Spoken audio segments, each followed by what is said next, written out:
Dear Kira, so I guess I'm training for a half Ironman now, in no small part thanks to you. As you know, you had the absolute gall to weasel your way into our lives and make us fall in love with your obsession with mushrooms and your infectious smile.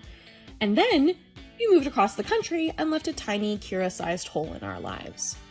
But that is all going to change in July of next year when we are reunited at the Oregon IRONMAN 70.3, our first ever half Ironman. When I threw this idea into the group chat, I did not think in a million years that you'd actually want to run it. I just thought you'd come out to say hi. So I thought I'd send you a video letter to keep you in the loop of how training's going down here and let you know about any tips and tricks we pick up along the way. This is the road to Ironman 70.3 Oregon. Week 1 was all about making sure that the gear that we had was gonna work.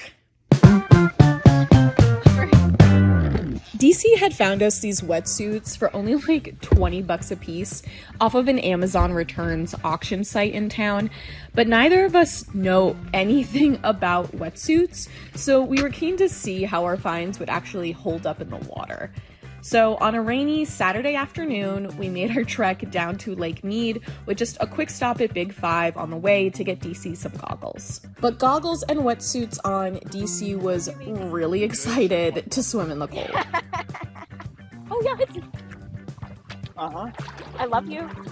Okay, it definitely helps. Like my ankles are warmer. Or I guess like my shin is warmer than my foot. Oddly buoyant. Like I can feel my legs floating up. And like trying to come up as you walk? Yeah. All right, I'm excited for that, given my legs. Oh wow, once you get to butt level, my whole butt is trying to float. Holy cow, this is like cheating. DC's loving it. DC's reached hip height. DC's living his best life. DC loves the cold. Take a minute for the water to like seep into the suit. Oh, it's reaching my boobs. But yeah, holy cow, do I feel buoyant. Oh my goodness. Yeah, I could definitely swim a mile if I could just like float all the time. Holy cow. Look at DC. Look at how adorable he looks out there. You look amazing, baby.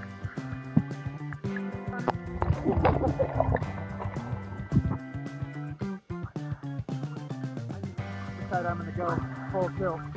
Oh yeah, I didn't think this was gonna be a for distance. I was like, let's see if these things disintegrate off our bodies as soon as we get in the water. Our $20 wetsuits. I actually think worst case, I mean, not even worst case scenario.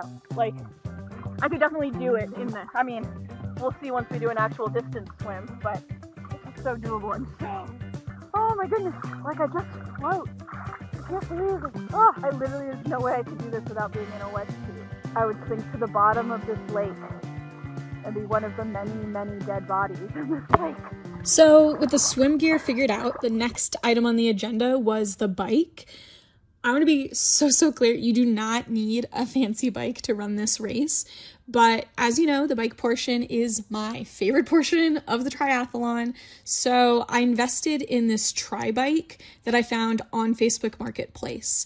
It has aero bars, so you can get in this tucked position to be more aerodynamic, but there are a lot of different adjustable parts on this thing. Adjustment point, adjustment point, adjustment point, adjustment. There's tons in there, and I think I can even change out these arms, legs, whatever they're called, to be longer or shorter if needed. So I'm only mildly overwhelmed. And as you know, as not only my friend, but also my PT, I have managed to hurt my back just by walking in bad positions.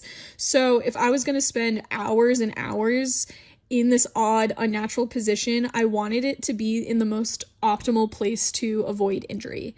So with my butt puckered, I splurged on a pretty expensive bike fitting, and wowee was I nervous for this appointment. I know so little about this sport, and I just didn't want to be judged for being a total noob, but oh my god, it was so worth it. It is absolutely pouring cats and dogs here, but oh my god, he was so nice and so helpful. I was so glad I did that. Not only did he get my bike fit completely differently from how I would have done it on my own, but like explained every step of the way to me, like why we were doing it the way we were doing it.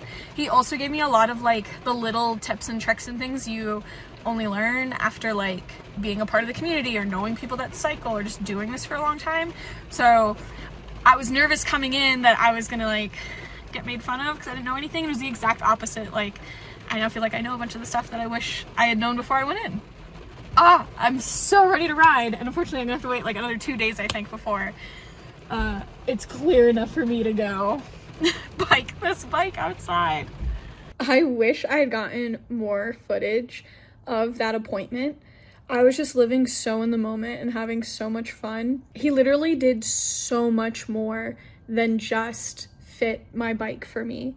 He measured my feet and checked out the biomechanics of like my feet and my legs and how my whole like lower body moves.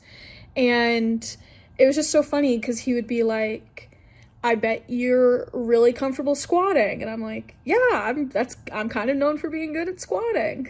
And he'd be like, I bet you like doing this and I bet you like doing that. And then we're having like the chicken and the egg conversation of like, am I good at those things because that's the way my body likes to move?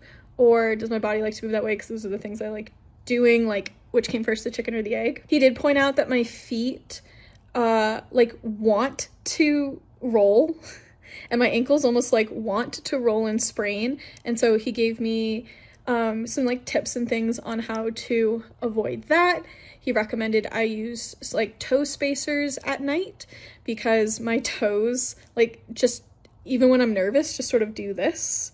So we're gonna try to get me a more stable platform to walk on and run on. He did recommend that I put arch supports in my running shoes, which I know is a slightly controversial thing. Like, some people say use orthotics, some don't. So I am genuinely interested in what your opinion is on orthotics.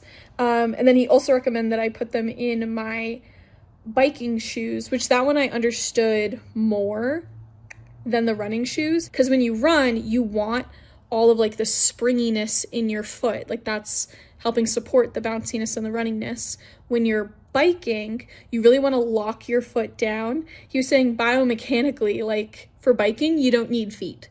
Like, you'd almost be better off just having like something like a ball and socket at the bottom of your foot than like all of the movement that's in our feet. Like, all of that is just a chance to lose power. You really want your shoes on the bike to just lock in your feet, so that way they can't move. And then when we finally did fit up the bike, he got me all fitted. He showed me how like different things come apart and go back together.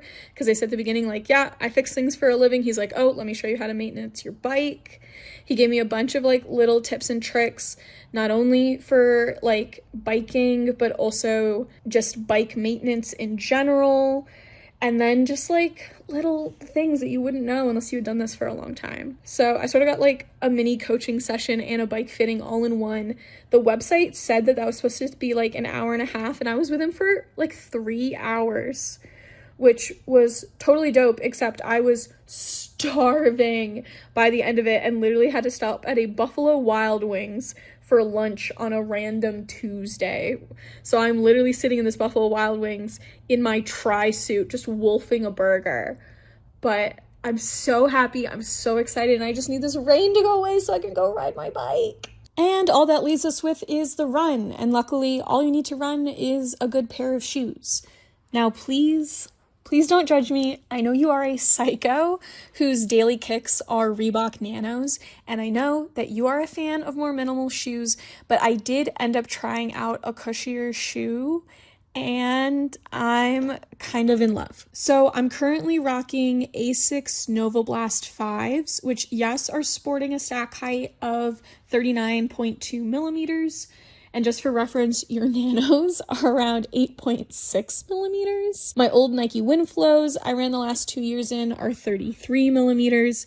And Hoka's, which I know are like the big name in running right now, their Hoka Skywards come in at 46.3 millimeters of stack height. Holy cow. So yes, my Nova Blasts are more of a maximal shoe, but as soon as I started running in her, I felt way more comfortable. Very quickly, my true zone 2 pace dropped by a minute and a half. My knee, that's been bothering me for a year and a half, feels so much better. and the hip pain that usually comes when I start adding on mileage has yet to surface. Knock on wood. And honestly, the biggest benefit, now that running doesn't actively hurt, I actually have really fallen in love with it. Alex and I got together and ran a chill run together while catching up. The best way to make sure you're still at conversational pace is just to kiki the entire time. I now love going for a zone 2 run in the morning, which used to be the thing I dreaded the most when I saw it on the calendar. So for now, I'm just gonna stick with my cushier shoe and just make sure to add in some knee and ankle work into the rotation so they stay strong and supported. If you have any suggestions for prehab work I can do for my ankles or my knee, I will take any and all of them. I'm currently rolling out my calves. This is my least favorite thing, that I do. But that is a wrap on week 1 of training for an Ironman 70.3. I just want to make sure that you felt kept in the loop about what's going on down here and let you know that you're loved and missed, and we can't wait to see you. Bye!